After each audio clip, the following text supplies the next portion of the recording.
Bonjour et bienvenue, je suis Michel Novian, président et fondateur de la société DataRaise.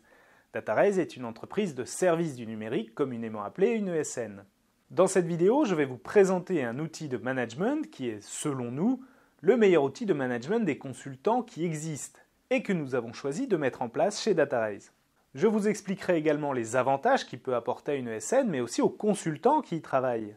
Pour l'ESN, une meilleure fidélisation des consultants, une meilleure communication au sein de l'entreprise et un moyen d'assurer l'efficacité des consultants en mission. Pour le consultant, un lien fort et de qualité avec son entreprise et un soutien régulier dans l'exercice de ses missions. Henry Ford a dit « Les deux choses les plus importantes n'apparaissent pas au bilan de l'entreprise, sa réputation et ses hommes. » Eh bien, c'est encore plus vrai pour une ESN, car nous vendons des compétences qui sont portées par des hommes et des femmes qui vont représenter l'entreprise chez nos clients. La performance d'une ESN est donc portée par les hommes et les femmes qui la composent. Il est donc primordial de mettre en place des outils dont l'objectif est d'assurer la performance des consultants chez les clients, mais aussi de maintenir l'effectif dans la société, c'est-à-dire de fidéliser les consultants. Un des problèmes liés à notre activité est l'isolement des consultants en régie. En effet, le consultant est chez le client et a très peu de contact avec la société qui l'emploie. On ne le voit pas, on communique peu avec lui, et quand on communique, on le fait surtout par email. Le consultant est déjà absent de la société, puisqu'il est chez le client. Mais le déficit de communication renforce encore plus son éloignement et son sentiment d'isolement, voire d'oubli et d'abandon. L'humain est un animal social. Aussi, l'un des besoins psychologiques fondamentaux de l'être humain est le besoin d'être en relation avec autrui. C'est-à-dire que l'être humain a besoin de ressentir de l'affiliation. Il a besoin d'avoir un attachement et une reconnaissance ressentie à l'égard d'une communauté. Pour faire simple, l'être humain a besoin d'appartenir à un groupe. Or, dans l'exercice de son activité, un consultant connaît une double liaison hiérarchique. Son manager au sein de l'ESN et le client. Il reçoit des ordres de son client, chez qui il est en mission, et qui lui donne des tâches à effectuer, mais aussi de l'ESN dont il est l'employé. Il peut de ce fait avoir des difficultés à se positionner par rapport à un groupe. Le consultant est pris entre la société dont il dépend et le client chez qui il est en mission.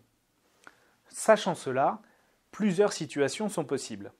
Voici deux exemples de situations parmi tant d'autres dont j'ai pu moi-même être témoin. Première situation, chez le client, il y a une différence de statut qui est ressentie entre les salariés internes du client et les prestataires. Dans ce cas, le consultant ne va pas développer de sentiment d'appartenance envers l'équipe du client chez qui il travaille. Il risque donc de n'éprouver de sentiment d'affiliation ni envers son client, ni envers l'ESN qui l'emploie. En fait, cette désaffiliation risque de mettre le consultant dans une grande souffrance et de provoquer son départ, car bien sûr, il ira chercher son affiliation ailleurs. Peut-être dans une autre ESN, d'un consultant avec lequel il se sera lié d'amitié au cours de la mission et qui sera ravi de récupérer par là même une jolie prime de cooptation. Et oui, il ne faut pas oublier que chaque consultant d'ESN concurrente qu'il va rencontrer dans le cadre de sa mission sera un recruteur potentiel. Deuxième situation. Chez le client, le consultant se sent parfaitement intégré. Le consultant noue des relations fortes avec les équipes du client.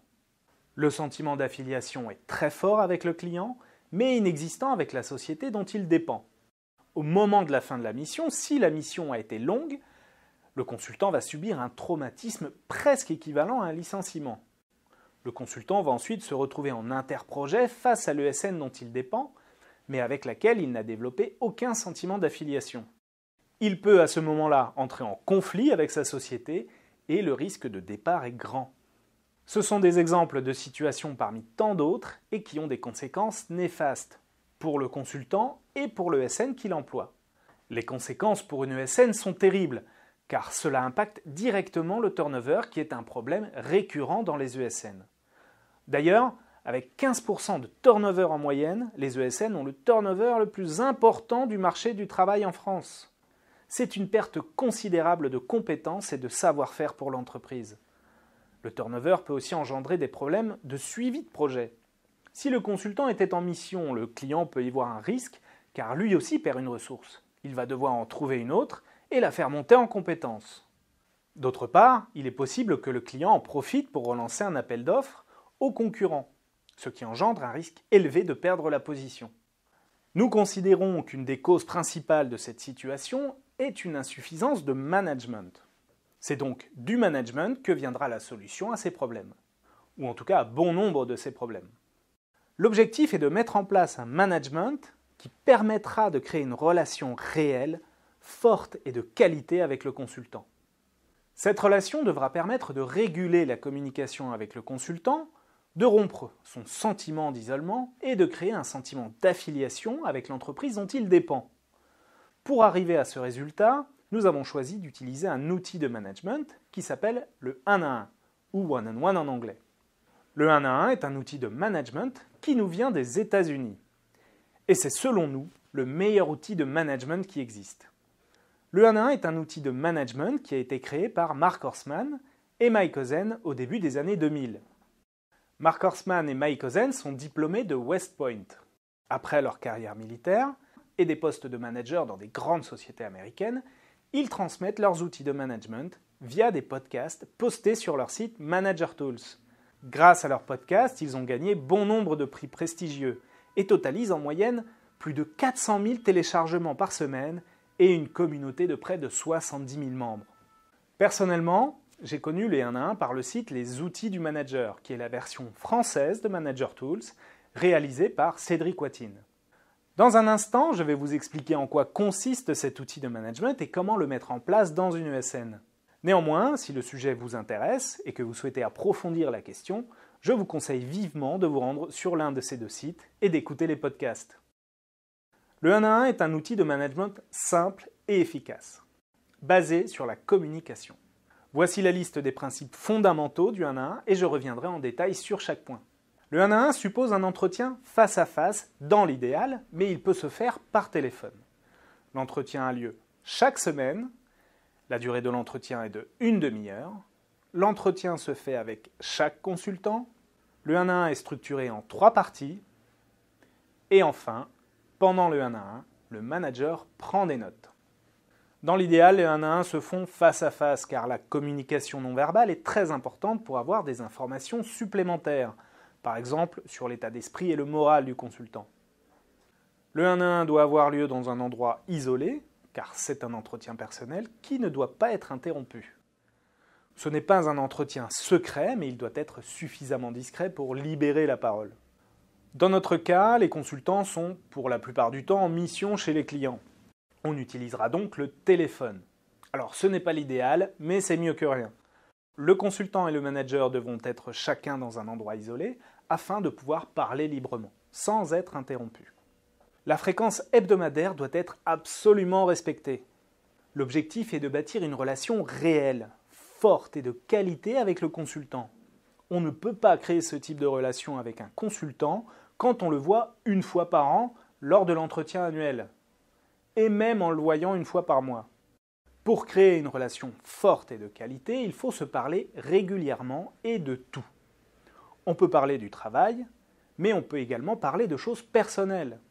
Si on demande à des managers « Qu'est-ce qui est le plus important dans votre vie ?», la réponse de la majorité des gens sera « La famille, les enfants, les amis, etc. » Eh bien, il en va de même pour le consultant.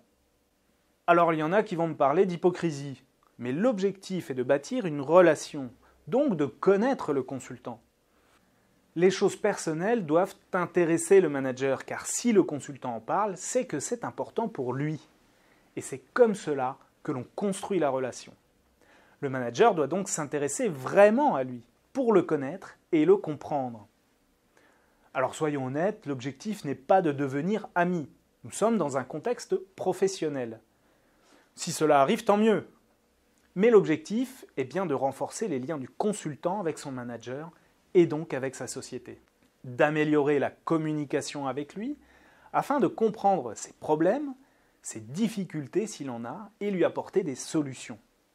Cela lui donne également la possibilité de remonter des informations importantes telles que de nouvelles opportunités chez le client où il intervient.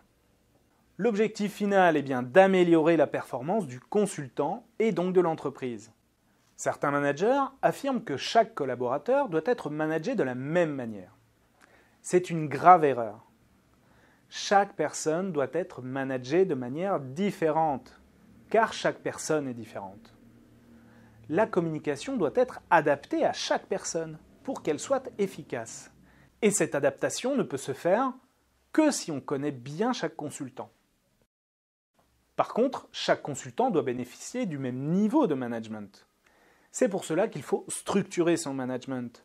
Chaque entretien doit durer 30 minutes. Sinon, les managers ont cette tendance tout à fait humaine qui est de passer plus de temps avec les personnes avec lesquelles ils ont le plus d'affinité. Un consultant ne doit pas être privilégié par rapport à un autre. Il est donc primordial que les entretiens se fassent avec chaque consultant, chaque semaine, et que tous les entretiens durent 30 minutes. Le 1 à 1 est découpé en 3 parties. 10 minutes pour le consultant, c'est la partie la plus importante, 10 minutes pour le manager et 10 minutes pour le futur et le développement. Les 1 à 1 sont structurés afin de faciliter les échanges d'informations et faire en sorte que les objectifs du 1 à 1 soient bien remplis.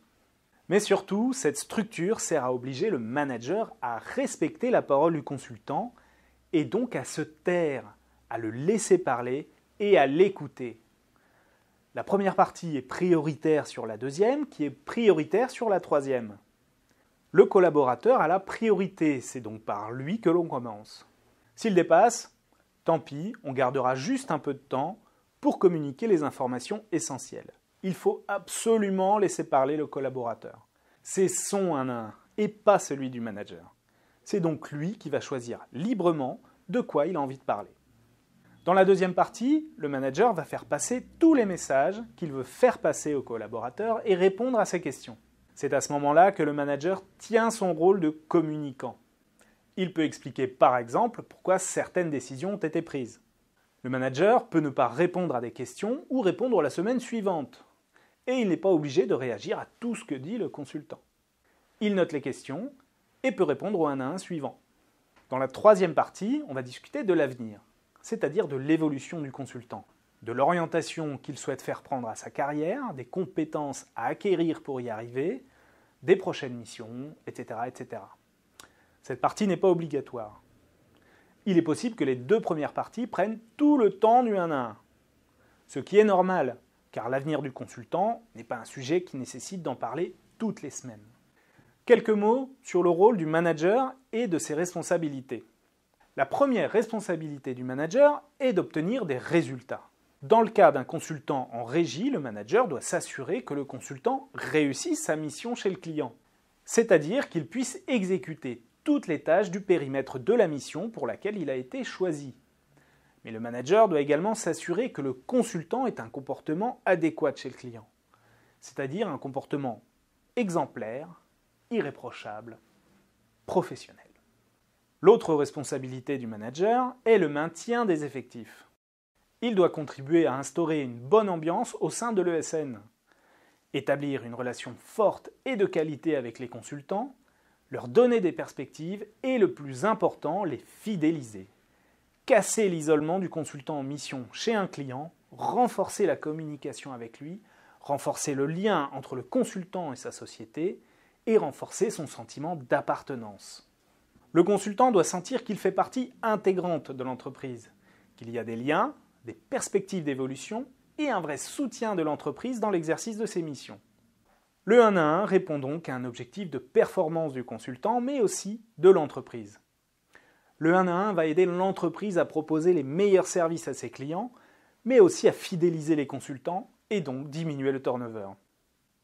Voilà, maintenant vous savez quel est notre outil de management le plus important, pourquoi nous l'utilisons et en quoi cela consiste. Si vous avez des questions ou si vous êtes consultant et intéressé par les valeurs de notre entreprise, je vous invite à nous écrire à cette adresse. Merci d'avoir regardé cette vidéo et à bientôt.